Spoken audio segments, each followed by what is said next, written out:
Bismillahirrahmanirrahim. Assalamualaikum warahmatullahi wabarakatuh. Hai semuanya, perkenalkan nama saya Junur Faizah. Karena peserta kita ingin memulai tahsin dari surah Al-Baqarah, maka saya akan mencoba untuk membaca surah Al-Baqarah sesuai dengan tajwid dan pembacaan yang benar.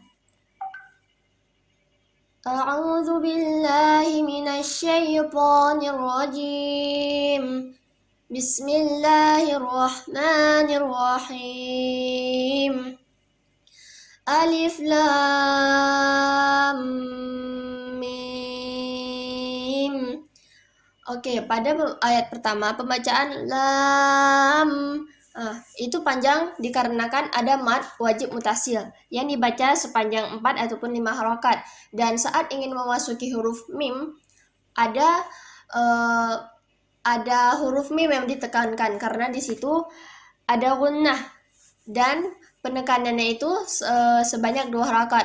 Alif lam mim lam mim.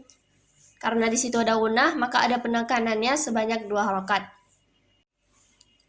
Dzalikal kitabu la raiba fihi hudan lil muttaqin. Nah, pada ayat ini kan terdapat titik 3. Ini maksudnya kita bisa memilih, kita mau berhenti di titik 3 yang awal atau titik 3 yang akhir. Dan saya lebih memilih untuk berhenti di titik 3 yang awal. Dzalikal kitabu la raiba fihi. Ingat ya, pembacaan huruf ra itu salah satu huruf yang dibaca dengan tebal. Ra. Hudal dzalikal kitabu la raiba fihi la raiba fihi. Kemudian selanjutnya hudal lil muttaqin, karena dalil. Itu merupakan merupakan salah satu bentuk contoh idgham bila gunnah, maka dibacanya secara langsung. Hudan lil muttaqin.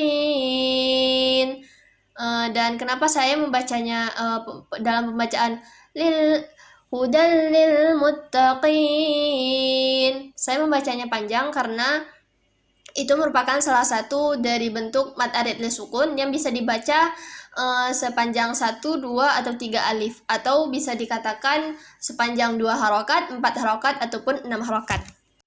Alladzina yu'minuna bil ghaibi wa yuqimuna as-salata wa mimma razaqnahum yunfiqun. Nah, di pembacaan wa mimma ada penekanan karena di situ ada gunnah dan penekanannya itu sebanyak 2 harakat. Wa mimma. Selanjutnya razaqnahum. Pada pembacaan razaqnahum di ayat tersebut ada qalqalah. Jadi qalqalah itu huruf-hurufnya diantaranya kutubu jadin. Karena salah satu huruf qalqalah, maka ayat tersebut dibaca dengan ada qalqalahnya, dan karena ayat tersebut terdapat di tengah-tengah dinamakan dengan qalqalah sugra. Jadi apa perbedaannya antara qalqalah sugra dengan qalqalah kubra? Jika qalqalah sugra dalam pembacaan qalqalahnya itu pantulannya itu tidak terlalu kuat, sedangkan qalqalah kubra pantulannya itu harus suara yang kuat, ataupun suaranya itu lebih terdapat pantulannya. Misalnya nih di surah ini kan ini qalqalah sugra, jadi pembacaannya razaqnahum. Nah, misalnya qalqalah yang kubra ada terdapat di surah Al-Ikhlas. Misalnya nih pada ayat pertama Qul huwallahu ahad. Jadi pantulannya itu lebih nampak jika dia ada qalqalah kubra. Selanjutnya yunfiqun. Dan ini disebut ayat yang terdapat huruf ikhfanya. Huruf ikhfa kan artinya dia ada dengungan saat pembacaan ayat tersebut. Ingat ya, pembacaan huruf ikhfa itu bukan harus ditambah dengan ng atau eng. Tapi pembacaan huruf ikhfa itu saat kita membaca huruf yufi langsung kita memasukkan huruf depannya. Saat kita membaca huruf ya dengan nun, nun yang sukun, yufi. Waktu kita ingin melanjutkan pembacaannya, kita harus memasukkan huruf selanjutnya. Misalnya ini yufi, yuf. Nah, langsung kita masukkan huruf fa di mulut kita. Yunfiqun. Ingat ya, bukan yunfikun. Itu akan lain pembacaannya, tapi harus yunfiqun. Dan pembacaannya itu sebanyak 2 harokat. Dan saat yunfiqun, kenapa di situ dibacanya agak panjang ataupun panjang karena di kun di situ ada mad adik disukun, di mana pembacaannya itu panjangnya antara 1, 2 atau 3 alif, atau bisa dikatakan sebanyak 2 harokat, 4 harokat ataupun 6 harokat.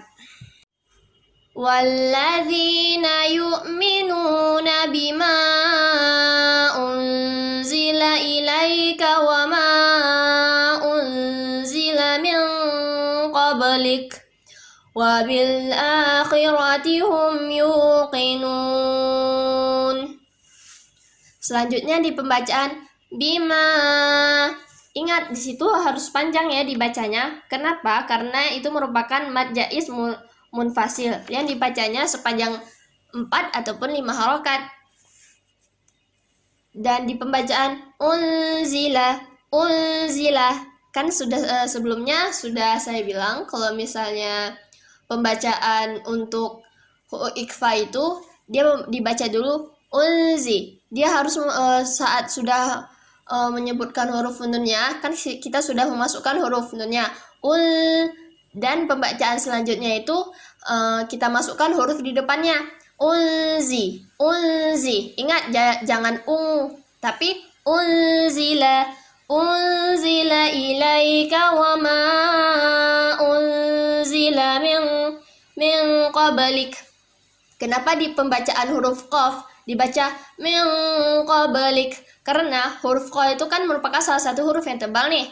Kan kita juga bacanya jika nun mati ketemu sama huruf qaf, kan pembacaannya mirip dengan Nah, makanya di huruf qaf itu ada suaranya itu mirip dengan min qablik wa bil akhirati hum yuqinun. Kenapa saya bacanya panjang? Sebelumnya sudah saya bilang kalau misalnya mad adik disukun itu dibaca bisa 1, 2 ataupun 3 alif, ataupun sepanjang 2, 4 ataupun 6 harokat. Ulaika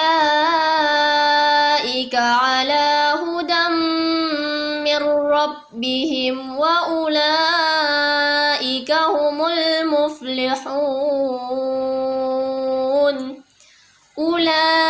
Dan di pembacaan ulaika itu dibaca panjang dikarenakan di situ ada mad wajib mutasil. Jadi dibacanya itu sepanjang 4 ataupun 5 harokat. Kemudian hudam mir rabbihim.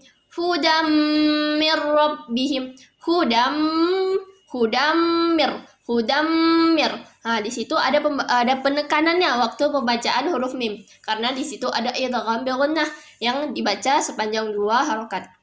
Jadi saat kita ingin memasukkan huruf mim, kita harus menekan dulu terlebih dahulu sepanjang 2 harokat. Dan mir rabbihim bukan salah satu dari huruf idgham bil gunnah. Jadi kita bisa langsung membacanya mir rabbihim. Jadi langsung aja gitu bacanya, tidak ada penekanan di situ karena itu termasuk idgham bil gunnah. Selanjutnya wa ulaika itu dibaca panjang karena ada mad wajib mutasilnya yang dibaca 4 ataupun 5 harokat. Ulaika humul muflihun. Dan di akhir ayat dibaca panjang karena itu merupakan salah satu mad arid sukun yang bisa dibaca sepanjang 1, 2, atau 3 alif. Dan itu maksudnya bisa dibaca 2 harokat, 4 harokat, maupun 6 harokat. Alhamdulillah, sekian pembelajaran tahsin pada hari ini pada pembacaan surah Al-Baqarah dari ayat 1 sampai 5. Saya mohon maaf jika ada kesalahan kata yang saya ucapkan. Kebenaran ada pada Allah dan kesalahan tentunya ada pada saya. Semoga video ini bermanfaat. Terima kasih. Assalamualaikum warahmatullahi wabarakatuh.